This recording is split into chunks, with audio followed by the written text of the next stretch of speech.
Hello friends, आज मैं आपको पढ़ाऊंगी background how Britishers came to India and became rulers. Basically Britishers India आए क्यों थे, और आप सबको पता होगा वो आए तो थे ट्रेडर्स बनकर, पर कैसे रूलर्स बन गए ये जानना बहुत जरूरी है। बेसिकली ये एक बैकड्रॉप वीडियो है कि कैसे क्या क्या हुआ, ताकि हम लोग पॉलिटी का चैप्टर 1 रेगुलेटिंग एक्ट से स्टार्ट कर सके और समझ सके। ठीक है, तो स्टार्ट करती हूँ। जैसा कि आप यहाँ पे देख रहे हैं, लिखा हुआ है the Britishers came to India as traders, मतलब व्यापारी बनकर आए थे वो 1600 ईस्वी में, जिसमें कि उनका मेन एम था सिर्फ और सिर्फ ट्रेड और बिजनेस करना, यानी कि व्यापार करना। ठीक है, लेकिन धीरे धीरे स्लोली दे गेन्ड, उन्हें जो है पॉलिटिकल पावर, यानी कि हमारे देश में शासन करना, यहाँ पे न्याय व्यवस्था को संभालना, या और भी जो भी पावर्स थे, इकोनॉमिक पावर, रेवेन्यू कलेक्ट करना, ये सब उनको मिलते चला गया। और इस बात का एडवांटेज उठाते हुए उन्होंने सिचुएशन को बिल्कुल बदल के रख दिया, और जो ट्रेडर्स की तरह इंडिया में आए थे वो यहाँ अब रूलर्स बन चुके थे। ठीक है, वो यहाँ अब रूलर्स बन चुके थे। तो सबसे इम्पोर्टेंट पॉइंट जो मुझे लगता है आप सबको जानना चाहिए कि वाई बहुत जरूरी होता है। क्यों? क्योंकि अगर आपको हर चीज की बेसिक नॉलेज पता होगी, आपका जितना ज्यादा बेस स्ट्रांग रहेगा, आप उतनी अच्छी पढ़ाई कर पाओगे। तो देखो, लिखा हुआ है why did Britishers came to India. 16th century में Europe trade was mainly controlled by Arab, Venetians and Turks. Europe के पास व्यापार करने के लिए इंडिया से लेन देन था, इंपोर्ट एक्सपोर्ट होता था, लेकिन सबसे बड़ी दिक्कत की बात ये थी कि यूरोप का कोई डायरेक्ट लिंक इंडिया से नहीं था, जिसके लिए उनको ये अरब्स, वेनेटियंस और टर्क्स का सामना करना पड़ता था। मतलब ये बिचौलियों की तरफ बीच में कमीशन खाते थे, जिससे यूरोप को काफी घाटा लगता था। पहला पॉइंट तो ये था। तो यूरोप जो है वो चाहते थे एक डायरेक्ट ट्रेड रूट जो उनको एशिया पहुंचाए, और एशिया में भी स्पेशली इंडिया पहुंचाए, ताकि वो इंडिया से डायरेक्ट ट्रेड रिलेशंस बना सके। अब इंडिया से ही क्यों? यूरोप तो पहले से रिच है। तो इंडिया उस टाइम तो आप जानते हो सोने की चिड़िया कहते थे लोग, क्योंकि बहुत सारे वैल्यूएबल गुड्स आइटम्स जो यहाँ पर थे, स्पाइसेस यानी कि मसाले, जैसे कि कुछ इंपॉर्टेंट आइटम्स जो वो लोग यहाँ से एक्सपोर्ट करते थे अपने देश, वो है आपका silk, cotton, indigo, saltpetre, gems and handicrafts item. वही हैंडीक्राफ्ट्स आइटम जो एक समय के बाद इन ब्रिटिशर्स की वजह से ही डाउनफॉल देखेगा। जो एक वक्त पर हमारी धरोहर थी, वो धीरे धीरे इन्होंने सब खोखले कर डाले। ठीक है, उसके बाद ये जो मिडिल मैन, ये यहाँ पे मिडिल मैन जो है, ये अरब, वेनेटियंस और टर्क्स को कहा गया है कि इनकी जो मोनोपोली चल रही थी, ये जो बिचौलिया बन के बीच में प्रॉफिट गेन कर रहे थे, उसको खत्म करने के लिए ये लोग इंडिया में आना चाहते हैं। इंडिया में एक डायरेक्ट ट्रेड लिंक ढूंढ रहे थे, ताकि ये मैक्सिमम प्रॉफिट बना सके और ट्रेड अपॉर्चुनिटीज जो है ये और अधिक बढ़ जाए। तो जो सामान ये पहले और अधिक दाम में खरीद रहे थे, उसको जब इंडिया से डायरेक्ट खरीद रहेंगे तो कुछ दाम में कमी तो आएगी। ठीक है, उसके बाद यहाँ पे है ईस्ट इंडिया कंपनी इंडिया में क्यों आती है। स्टार्टिंग में आप हर जगह सुनेंगे कि ईस्ट इंडिया कंपनी, यूरोपियंस। ठीक है, यूरोपियंस में आपके बहुत सारे, यूरोप में आपके ब्रिटिशर्स, पोर्टुगीज, स्पेन यानी कि डेन्स, फिर नीदरलैंड्स को भी बोलते हैं, फिर डच, फ्रेंच, ये लोग सब इंडिया आते हैं एक एक करके। लेकिन सबसे पहले जो है 1600 में 31 दिसंबर को क्वीन एलिजाबेथ I ने इन्हें एक चार्टर ग्रांट किया। मतलब एक आप बोल सकते हो कि आप जाइए इंडिया और वहां जाकर आप उनके साथ ट्रेड करिए, व्यापार बढ़ाइए। तो governor and company of merchants London के ये इंडिया, सिर्फ इंडिया ही नहीं, ईस्ट इंडीज लिखा गया है। जैसे कि आप पढ़िएगा अभी आगे कि अभी जब इनका वॉर होगा इंग्लिश और फ्रेंच के बीच में, तो ये लोग फ्रेंच को और दूसरी जगह भेज देते हैं कि आप एशिया में और कहीं जाके ट्रेड करिए। तो ये क्वीन एलिजाबेथ ने एक हुक्मनामा दिया था, एक चार्टर दिया था इन्हें कि आप एटलीस्ट 15 साल के लिए एशिया में आराम से एक्सक्लूसिव राइट, एक्सक्लूसिव मतलब सिर्फ इन्हीं को मिला है कि आप ट्रेड कर सकते हैं, ठीक है। सबसे पहले 1612 में ईस्ट इंडिया कंपनी के कैप्टन थॉमस बेस्ट आते हैं जो कि इंडिया पहुंचते हैं। फिर 3 साल बाद थॉमस रो आते हैं जो कि किंग्स जेम्स I के एम्बेसडर बन के मुगल कोर्ट में आते हैं। कहने का मतलब है उस टाइम इंग्लैंड में किंग्स जेम्स का रूल चल रहा था, उनके राजदूत एम्बेसडर बन के उनके कुछ प्रॉमिसेस, कुछ ट्रेड रिलेशंस को लेके मुगल कोर्ट पहुंचते हैं कि मुगल कोर्ट पे उनको कुछ इजाजत मिल जाए कि वो यहाँ पर एक फैक्ट्री सेटअप कर सके, जो कि लिखा हुआ भी है कि 1612 में ही आपकी फर्स्ट फैक्ट्री जो है वो सूरत में स्टैब्लिश कर दी गई थी, क्योंकि थॉमस बेस्ट ही ये जो प्रस्ताव था फैक्ट्री सेटअप का ये लेकर आ गए थे। सबसे बड़ी और इम्पोर्टेंट बात यह है कि हम इंडियंस को उस वक्त भी इस बात का अंदाजा नहीं था कि फैक्ट्री सेटअप करके धीरे धीरे ये अपना यहाँ पर फुट होल्ड जमा कर रहे हैं, मतलब ये अपना पैर जमा रहे हैं यहाँ पे, ठीक है। ये बात उस वक्त के जो आपके मुगल कोर्ट में चाहे अकबर रहे, जहांगीर रहे, उनको समझ में नहीं आ रहा था। बेसिकली उनको सिर्फ ये लग रहा था कि ये व्यापार तक ही सीमित रहेंगे, जो कि ऐसा होता नहीं है, ठीक है। अब आगे आता है यहाँ पर कुछ 5 पॉइंट है, लेकिन उसके पहले देखो लिखा हुआ है how did they become coloniser and start ruling over India. Coloniser यानी कि कॉलोनी बना के यहाँ पर रहना शुरू कर दिया उन्होंने। आए थे सिर्फ व्यापारी बनकर, लेकिन कोलोनाइजर्स हो गए। अब यहाँ की ही जो इंडियन फीमेल्स है उनसे ही ये शादी कर रहे हैं, उनसे ही इनके बच्चे हो रहे हैं, और अब ये यहीं पर पूरा रच बस गए हैं, ठीक है। तो पहला पॉइंट जो है वो है यहाँ पे ट्रेड टू टेरिटरी का, कि व्यापार से अब ये लोग जमीन तक पहुंच गए। कैसे? ये जमीन को हड़पेंगे।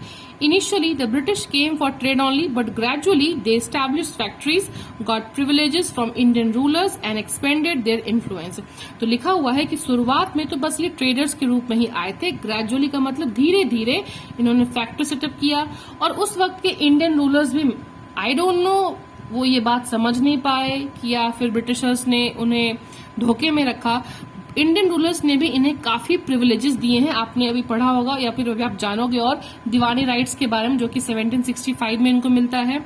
तो बहुत सारे प्रिविलेजेस इनको मिलते हैं इंडियन रूलर्स की तरफ से, जो कि इनके इन्फ्लुएंस को और इंडिया पे स्ट्रॉन्ग कर देते हैं। दूसरा है वीकनिंग ऑफ इंडियन पावर। यहाँ पे लिखा है 18वीं सेंचुरी के बाद मुगल एम्पायर पूरी तरह से ध्वस्त हो चुका था, क्योंकि बाकी औरंगजेब के मरने के बाद 1707 के बाद सारे लेटर मुगल्स थे और वो उसमें से एक भी कैपेबल नहीं था। तो ठीक है, ये तो मुगल एम्पायर की बात हो गई। एक भी हिंदू राजा हर्षवर्धन के बाद, आप जानते हो 7th सेंचुरी के बाद जो 8th सेंचुरी से लेके 12th सेंचुरी तक के जो भी ये 400 साल थे, इसमें बहुत सारे राजपूत रूलर्स आए, लेकिन कोई भी लंबे समय तक नहीं टिक पाए, क्योंकि यूनिटी नहीं थी, ठीक है। आपस में ही एक दूसरे से ही लड़ रहे हैं। यहीं पर आपने सुना भी होगा पृथ्वीराज चौहान को जयचंद ने धोखा दे दिया था, ठीक है।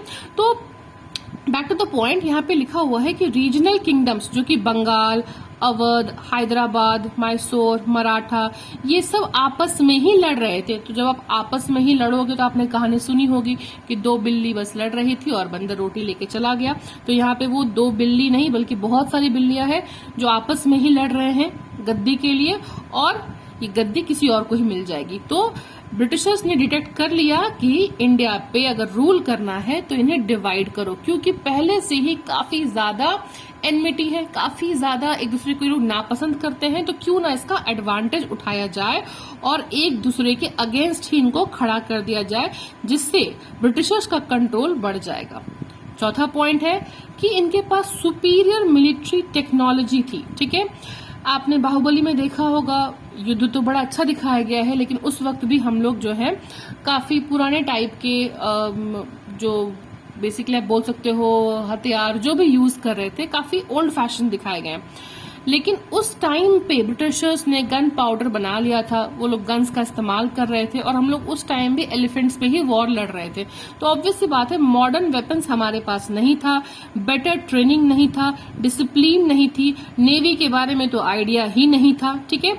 आइडिया था, अब मैं ऐसा नहीं कहूंगी कि इंडिया के पास नेवी नहीं थी, बिल्कुल थी। साउथ में तो सब लोग आप सुने होंगे, चोरा, चेला, पांड्यास जो भी है, ये सब नेवी के लिए आए थे, लेकिन ये पूरे कंट्री में फ्लरिश नहीं था, जिसकी वजह से जो आप बोलते हो आज भी नॉर्थ इंडिया साउथ इंडिया ये भी डिवाइडेड थे, तो टेक्नोलॉजी के मामले में भी हम लोग यूरोपियन से काफी पीछे चल रहे थे।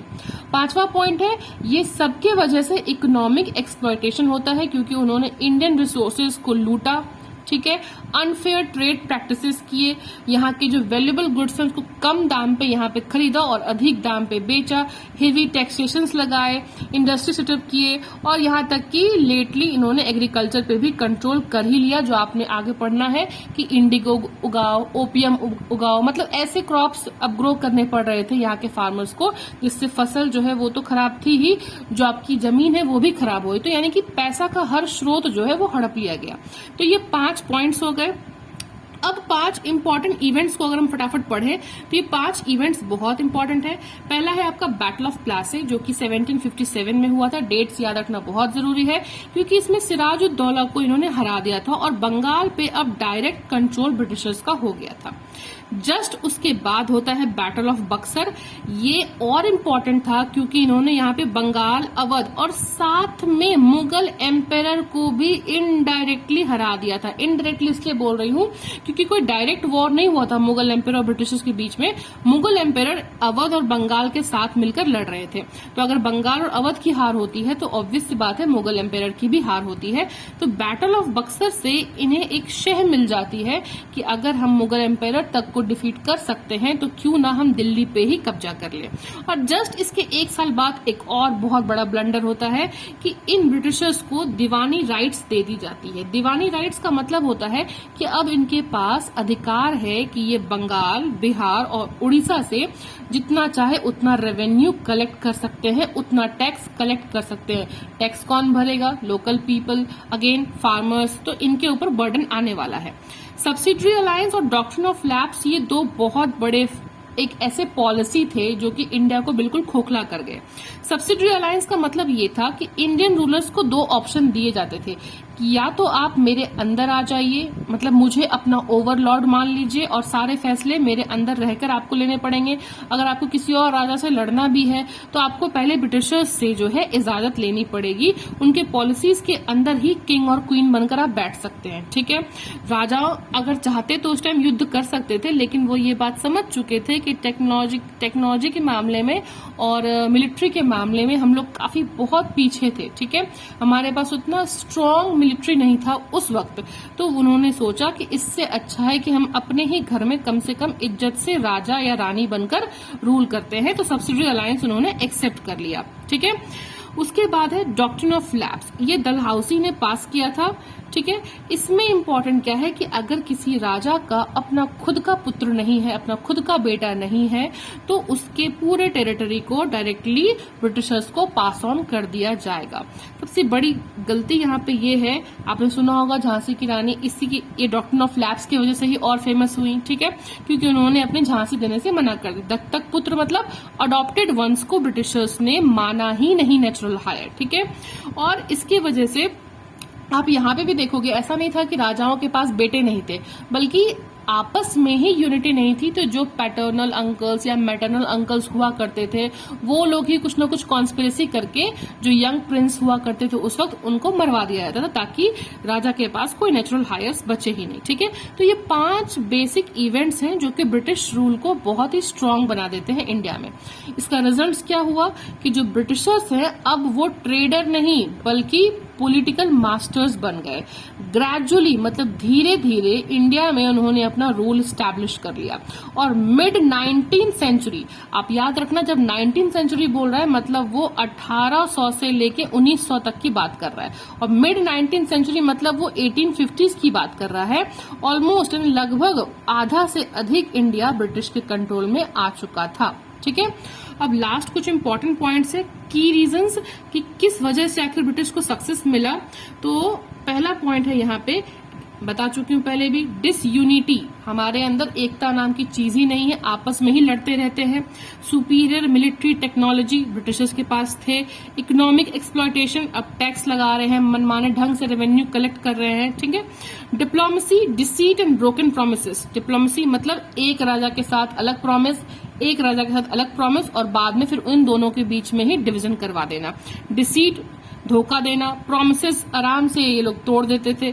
उसके बाद इंडियन सोल्जर्स सिपॉयज, इनको अपने बेनिफिट के लिए यूज करना, क्योंकि अगर ये मर भी गए युद्ध में तो इनसे ब्रिटिशर्स को कोई खास फर्क पड़ता नहीं था। इनकी जो लिविंग स्टैंडर्ड थी उस वक्त वो काफी डिग्रेड कर गई थी। ठीक है, अब इतना कुछ पढ़ने के बाद रिमेम्बर रखने के लिए क्या है कि ब्रिटिशर्स ने इंडिया जो है वो एक दिन में नहीं जीत लिया। जैसे कि वो कोट है ना, Rome was not built in a day, बिल्कुल वैसे ही इन्होंने इंडिया पे एक दिन में कब्जा नहीं कर लिया। ये आए थे ट्रेडर्स की तरह, रुके यहाँ पे गेस्ट की तरह, बिहेव करना शुरू किया इन्होंने राजा की तरह, और फाइनली ये बन क्या गए, हमारे मास्टर्स। और फिर हम ही को ये रेसिज्म के नाम पे, काले गोरे के नाम पे बिल्कुल एनिमल्स की तरह ट्रीट करना इन्होंने स्टार्ट कर दिया। तो अगर वन लाइनर आप इस पूरे कॉन्टेक्स्ट से निकालना चाहो तो वो ये है कि the British came to India for trade, took advantage of Indian weaknesses and established their rule by 1858, जो मैं आगे पढ़ाऊंगी। The act of good governance pass होता है। आए थे ट्रेडर बन के, पर बन गए हमारे राजा। ठीक है, तो लास्ट लाइन जो लिखा हुआ है आप याद कर सकते हो, टी से टी, यानी कि ट्रेड टू टेरिटरी। अगर आप देखो तो ये ट्रेड से टेरिटरी कैप्चर पे आ गए, और मर्चेंट बनकर आए थे मास्टर बन गए। तो टी टू टी कैसा इनका ग्रेजुअली चेंज हुआ कि ट्रेडर्स बनकर आए थे और टेरिटरी कैप्चरर्स बन गए। बिल्कुल वैसे ही मर्चेंट यानी कि व्यापारी बनकर आए थे और मास्टर्स बन गए। ठीक है, तो ये पूरा जो मैंने आपको पढ़ाया ये बेसिकली एक बैकड्रॉप है, एक बैकग्राउंड है, ताकि मैं जब अगला वीडियो अपलोड करूं रेगुलेटिंग एक्ट के ऊपर तो आपको वो अच्छे से समझ में आए कि आखिर जब सब कुछ इतना अच्छा चल रहा था, ईस्ट इंडिया कंपनी अच्छे से रूल कर रही थी, तो फिर ये रेगुलेटिंग एक्ट कहां से आता है और क्यों ब्रिटिश पार्लियामेंट को रेगुलेटिंग एक्ट को पास करना पड़ता है। आई होप मैंने अपना बेस्ट दिया हो।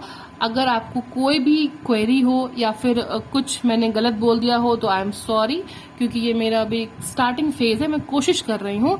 अगर आपको ये वीडियो इन्फॉर्मेटिव लगी तो प्लीज लाइक भी करें, सब्सक्राइब भी करें, और हो सके तो प्लीज कमेंट भी करें। Thank you.